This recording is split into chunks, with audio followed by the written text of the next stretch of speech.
Praise the lord. దేవునికి మహిమ కలుగును గాక. Vision beauty fellowship YouTube channel వీక్షకులందరికీ యేసుక్రీస్తు నామంలో వందనాలు తెలియజేస్తున్నాను. మిమ్మల్ని అందరినీ ఈ విధంగా కలుసుకోవడం చాలా సంతోషంగా ఉంది. ప్రియమైన వాళ్ళారా, మీరందరూ బాగున్నారు కదా. మనం మార్కు సువార్త నుంచి ధ్యానం చేసుకుంటాం. నేడు మన ధ్యానం కోసం ఏర్పాటు చేసుకున్న వాక్య భాగం ఏమనగా మార్కు సువార్త 4వ అధ్యాయము 13వ వచనం నుంచి 25వ వచనం వరకు. దయచేసి మీ దగ్గర బైబిల్ ఉంటే తెరవండి. కలిసి మనము కొన్ని వచనాలు చదువుకొని మనము ఆ ధ్యానంలోకి వెళ్దాం. దయచేసి నేను మీకోసము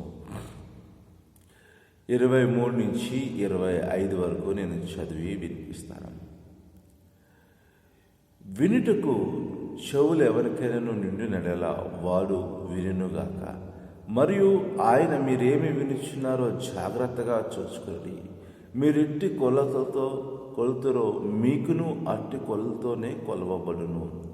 మరి ఎక్కువగా మీకు ఇవ్వబడును. కలిగిన వానికి ఇవ్వబడును, లేని వానికి కలిగినది ఏదియు వాని యొద్ద నుండి తీసివేయబడినని వారితో చెప్పాను. చదివిన వాక్యమును దేవుడు దీవించునుగాక.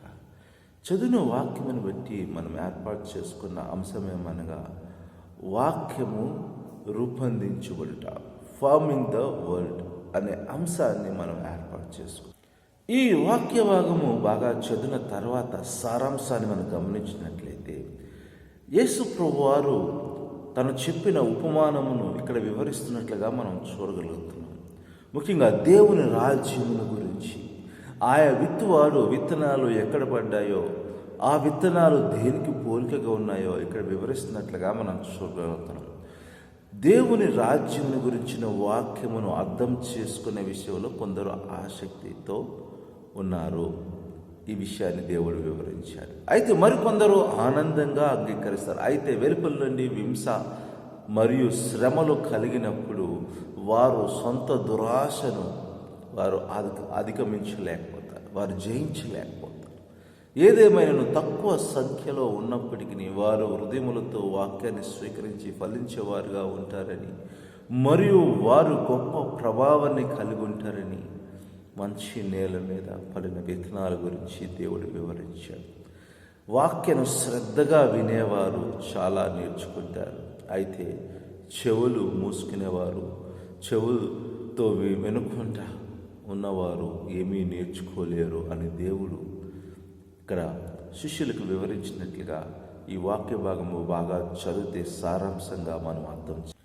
ఈ వాక్య భాగమును ఇంకా మనం లోతుగా ధ్యానం చేసినప్పుడు దేవుడు మనకు నేర్పే పాఠమును గ్రహించడానికి వీలు కలుగుతుంది. 15వ వచనం నుంచి 19వ వచనం వరకు వాక్యము మన జీవితంలో ఫలించాలంటే మనము మన హృదయాలను సిద్ధపరచుకోవాలి కదండి.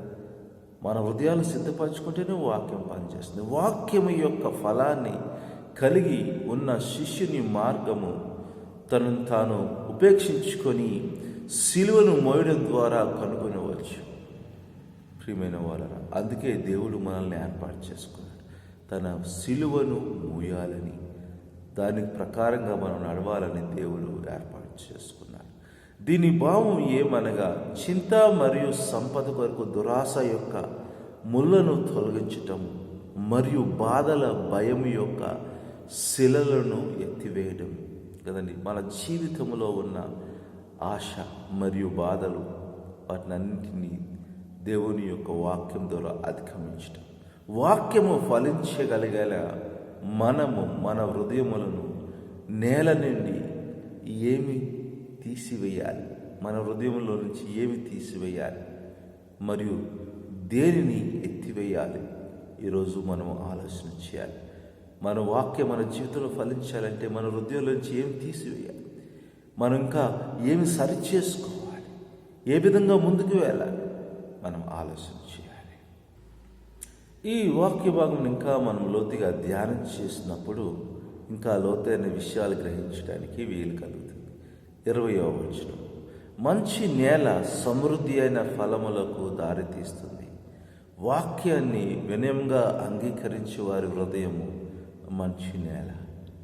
వారి జీవితాలు దేవుని రాజ్యంలో నూరంతలుగా ఫలిస్తాయి కదండి. ఇక్కడ మంచి నేల గురించి దేవుడు మాట్లాడుతున్నాడు. అలాంటి వారు దేవుని వాక్యాన్ని సంతోషంగా అంగీకరించి మంచి ఫలాలు ఫలిస్తారు. దేవుని రాజ్యం యొక్క రహస్యాన్ని అర్థం చేసుకున్నవారు, అనగా వారు జీవించేంత వరకు చనిపోవాలి మరియు దాన్ని పొందుటకు లాభమును నష్టంగా ఎంచుకోవాలి కదండి. దేవుని వాక్యమును మనకి నష్టంగా ఎంచుకోవాలి. ఏది అయినా లాభం కలిగినా కానీ దేవుని వాక్య విషయం, ఈ లోక సంబంధమైన వాటిని నష్టంగా ఎంచుకోవాలి. వారే దేవుని రాజ్యం యొక్క నిజమైన శిష్యులు. ఎవరు వీరంటే, ఎవరైతే దేవుని పిలుపుని అందుకొని తన సిలువను మోసుకుంటూ ముందుకు సాగుతారో వారి గురించి దేవుడు ఇక్కడ చెప్పినట్లుగా మనం చూడగలుగుతాం. వారే ఫలాలు ఫలిస్తారు. ఈ లోకములో ఉన్న వాటిని దేవుని రాజ్య విషయమై నష్టంగా ఎంచుకుంటారు. ప్రియమైన వాళ్ళు, మన జీవితం ఎలా ఉంది? వాక్యాన్ని సరిగా అర్థం చేసుకుంటున్నామా? ఫలాలు ఫలిస్తున్నామా? వాక్యం వింటున్నామా? వాక్యాన్ని గ్రహించగలుగుతున్నామా? దేవుడు అదే విషయాన్ని ఈరోజు మాట్లాడుతున్నాడు. ప్రార్థన చేసుకుందాం. ప్రభువా, మీ నామానికి ఎంత వందనాలు. నీ వాక్యమును బట్టి, సత్యమును బట్టి వందనాలయ్యా. ప్రతి ఒక్కరిని మీరు దీవించండి, బలపరచండి, ఆదరించండి. యేసుక్రీస్తు నామములో ప్రార్థించి వేడుకుంటున్నాం తండ్రి, ఆమేన్. ప్రియమైన వాళ్ళారా, ఇప్పటి వరకు దేవుని వాక్యమును ఓపికగా విన్నారు. దాన్ని బట్టి మీ అందరికీ వందనాలు తెలియజేస్తున్నాను. మీ అనుభవాలను మాతో పంచుకోవాలని ఆశపడుతున్నట్లయితే మమ్మల్ని సంప్రదించండి. దేవుని కృప మీకు ఎల్లప్పుడూ తోడైనను గాక. ఆమేన్.